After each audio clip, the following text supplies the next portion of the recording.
CBS Radio, its employees, or sponsors. Hey, what's up, guys? This is Ashton Eaton, and you're listening to The Runaround on Baltimore's ESPN Radio 1300. On your mark. Set. Go. You're listening to The Runaround with Brad Jager and Greg Jubb. On Baltimore's home for ESPN Radio, ESPN 1300 AM.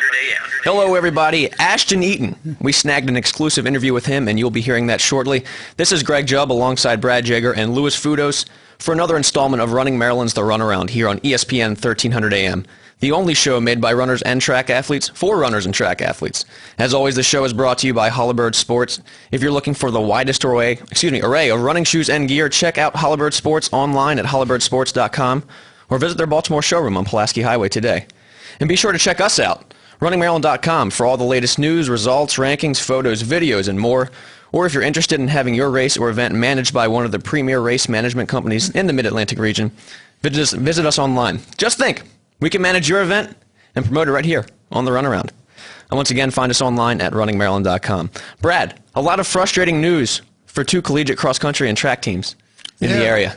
Yeah, they're both. We've talked to both of them here live on the air, but it's pretty interesting. Millersville State had an offer to be $300,000 donated to keep the men's team going, and the university just flat out turned them down. Basically, what happened?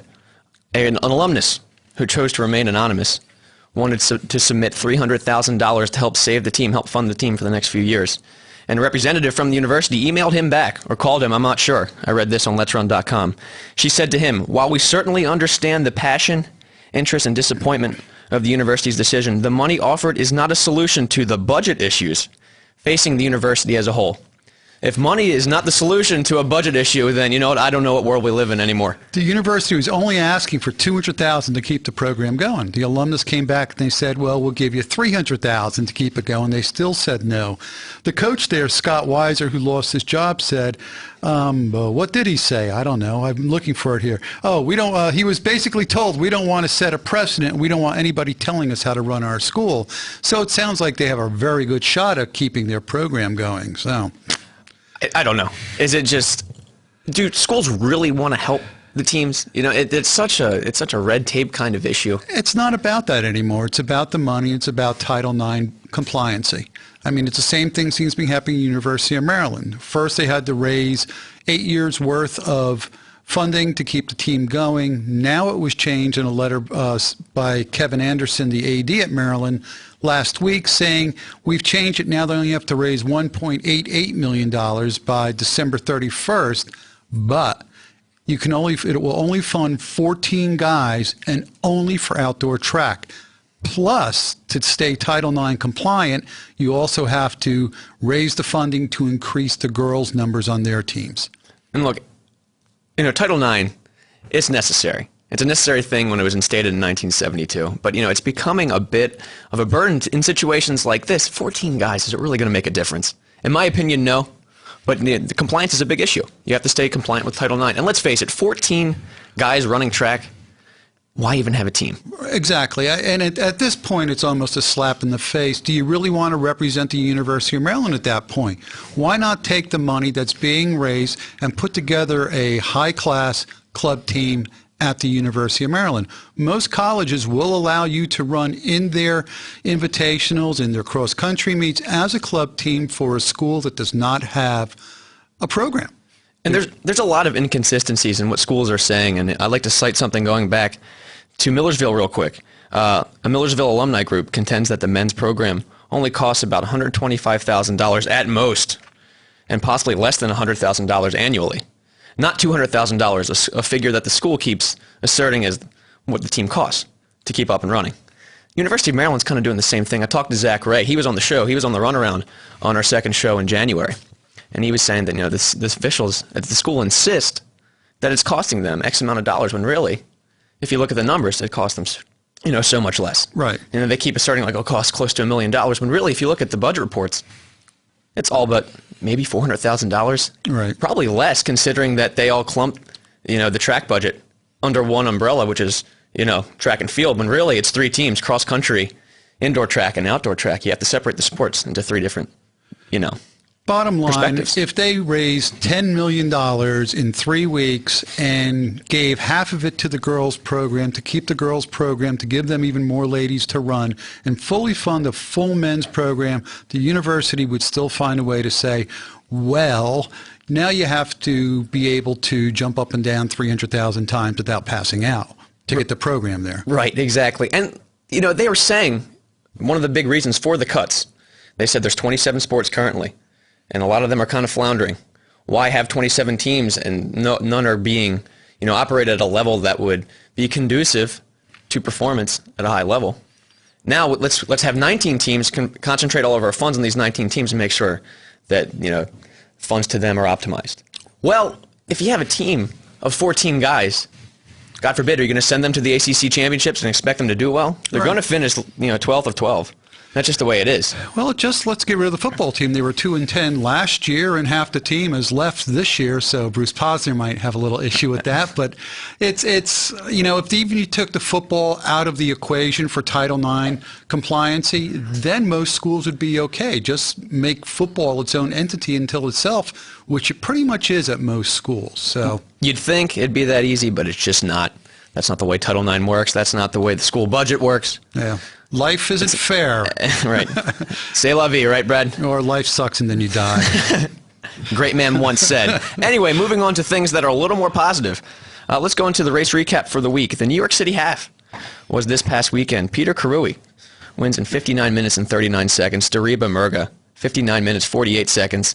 Could be medal contenders in London for the marathon. They both averaged 4:34 per mile for 13.1 miles. That's just smoking. That's scary. Yeah. That's insane. When I saw my son had a great workout the other day running 5:12 miles for his long runs, I go, hey, that's pretty good, Jess, But then you see 4:34 for 13. It's like, oh, man.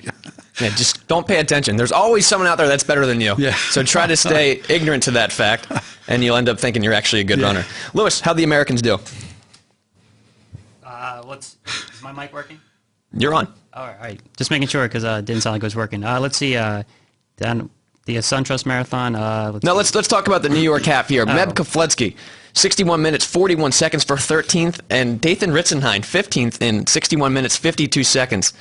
A slew of Americans under 62 minutes, but let's face it, they just can't quite run with the East Africans yet. All right, sorry, I didn't pull up the results yet. Yeah, I think the Americans they're looking pretty good, but it's certainly East Africans just have that edge. Whole new and level. I don't know what it is. Whole new level, and Dathan Ritzenheim. Let's talk about him. 4th at the U.S. Olympic trials for the marathon, so he doesn't make the team.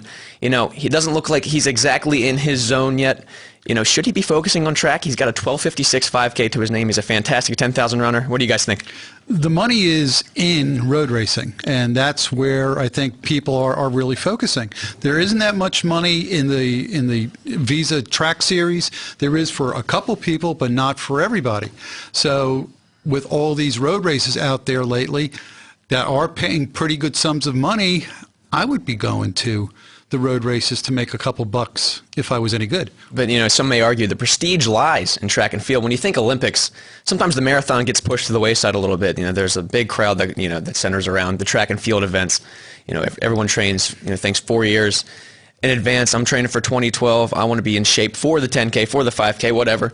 But case in point, you're exactly right. Who knows? Who knows what he's thinking right now? Prestige doesn't pay the bills. A lot of guys recently, though, like Scotty Balls, 27-30 guy, but you can make a lot more money racing on the roads. You have to sustain yourself. You have to sustain yourself somehow.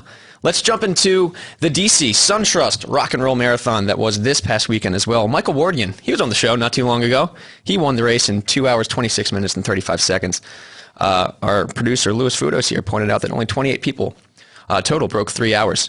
But in the half marathon, another runaround guest, Ricky Flynn, formerly of Damascus High School, a local guy, he wins the half marathon in 1 hour, 6 minutes, and 39 seconds. He placed 12th at the U.S. Olympic trials in the marathon, so he's still going strong here. So we wish him the best of luck as he continues in his road racing season. Moving on to track and field, Allison Randall, formerly of Franklin High School in Reisterstown, and Morgan State, gets the Olympic B standard in the discus, throwing it 197 feet. We actually did a story on her on runningmaryland.com when she was trying to get the B standard for the World Championships last year.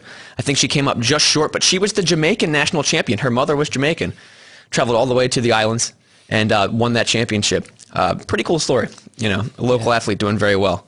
Loyola relays were this past weekend as well. Yeah, the outdoor track season started early. The public schools aren't ready yet to go, but at Loyola they had all the private schools there. A couple of great performances. The boys distance medley very early in the year. Gilman goes 10:21, Loyola 10:28, and Georgetown Day out of D.C. 10:34. All three times a Penn relay qualifying marks. And the boys 4x8, Gilman runs 8:06, and that's also good for the Penn relays. Incredible how fast it was this early in the season, and considering they just came out of the New Balance Nationals, and it was a beautiful day out there, very little wind, so it was a good day for running. And also, the Seton Kehoe coach is doing a great job with Sam Steinem over there, who threw 117.5 in the discus, which I also believe is a Penn relays qualifier. So. Good start, and there's a lot of races going on. The high school outdoor track season starts on Wednesday, and there's 3 or 4 big invitationals this weekend, and Running Maroon will be at all of them.